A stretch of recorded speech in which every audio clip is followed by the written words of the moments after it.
Baik, Assalamualaikum warahmatullahi wabarakatuh. Saya Regita Mutiara Sandi dari kelas 2 SID. Di video pertemuan yang ke-12 ini, saya akan membuat menambahkan dua menu baru yang menggunakan backend API dari supabase.com. Kemudian setiap menu itu memiliki satu tabel dan juga menerapkan loading, error, dan empty state yang reusable.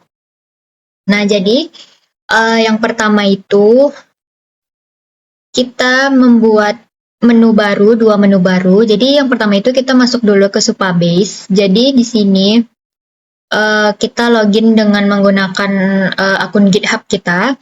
Kemudian kita di sini klik New Project nantinya. Nah, di sini saya udah membuatnya itu, namanya itu toko buku app. Nah, kita klik aja masuk. Nah, kemudian di sini inilah tampilan awalnya dari toko buku app ini. Nah, selanjutnya itu kita kan akan membuat dua menu baru, berarti kita juga akan membuat dua tabel. Nah, di sini untuk menunya itu saya membuatnya itu about dan juga feedback. Nah, jadi di sini pada table editor saya membuat dua tabel yaitu about dan juga feedback. Nah, jadi untuk isi-isi kolomnya itu, untuk bagian about itu ada ID, kemudian title, content, dan juga create ad-nya. Nah, kemudian untuk feedback itu isi kolomnya itu ada ID, name, message, dan juga create ad-nya. Nah, seperti itu. Nah, kemudian untuk tampilan menu barunya itu pada about, saya membuat seperti ini untuk kode programnya. Jadi di sini kita import untuk Supabase-nya, Supabase client-nya. Nah, awalnya itu di sini saya membuat dulu sebuah folder namanya itu API.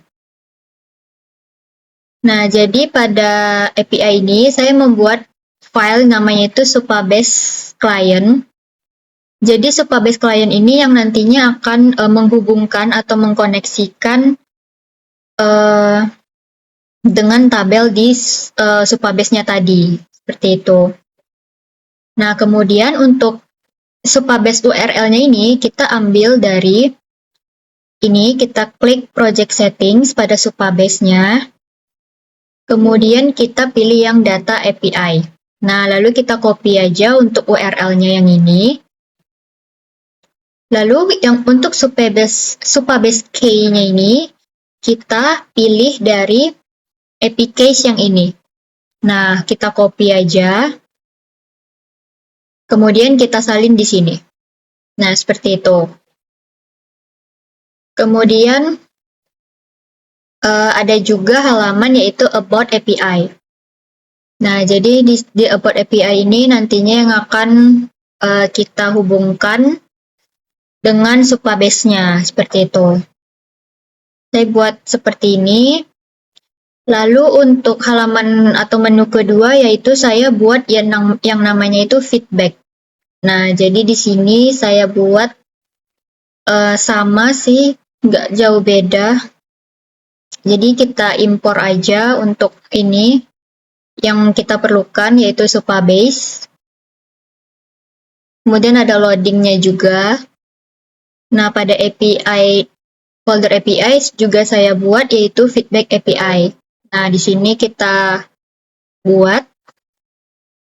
Nah, karena kita menambahkan menu baru, jadi pada header, kita menambahkan link seperti ini agar nantinya bisa kita klik dan nantinya akan merujuk ke halaman tersebut. Jadi di sini saya tambahkan untuk menu about dan juga feedback. Nah, kemudian pada app.csx-nya, jangan lupa untuk kita impor dan juga kita tambahkan untuk root-nya. Nah, seperti itu.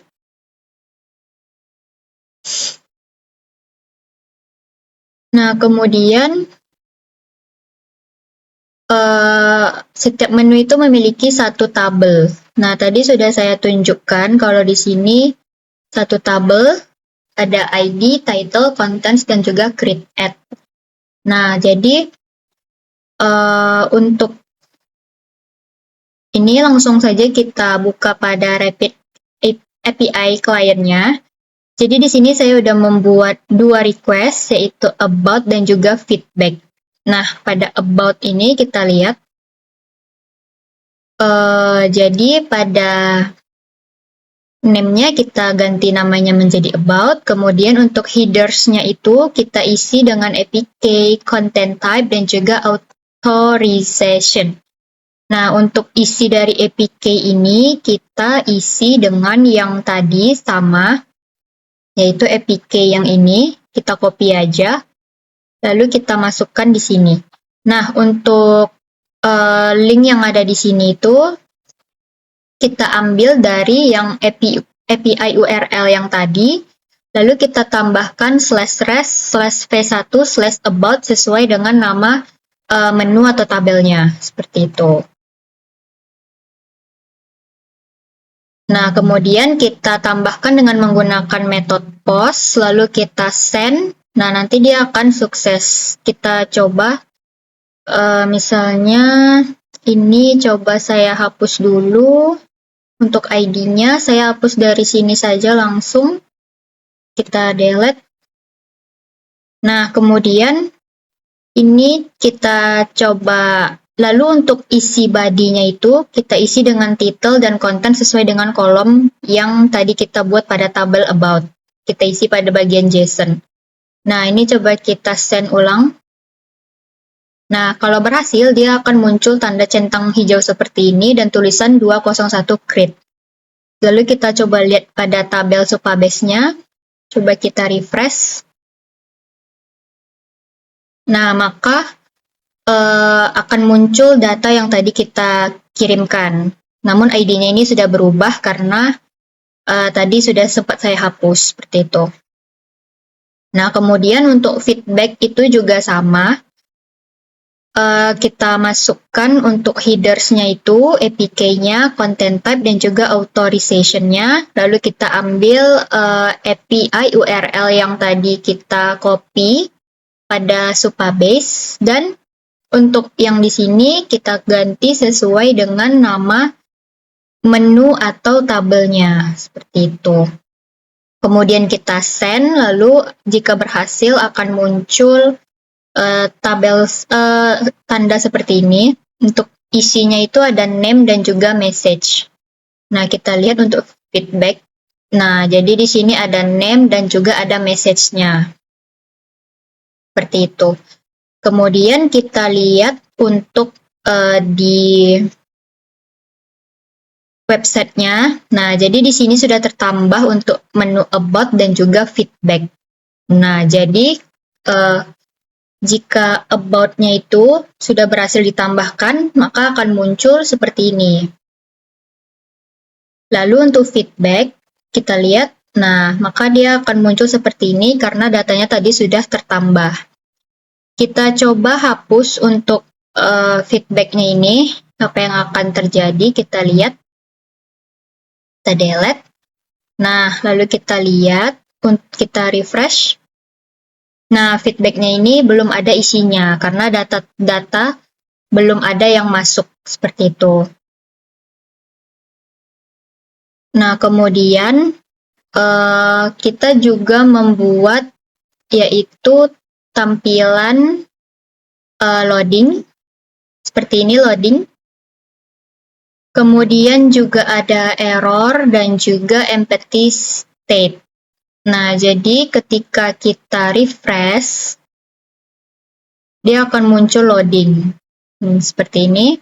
Lalu kita coba refresh. Nah, maka dia akan meloading halaman tampilannya, seperti itu.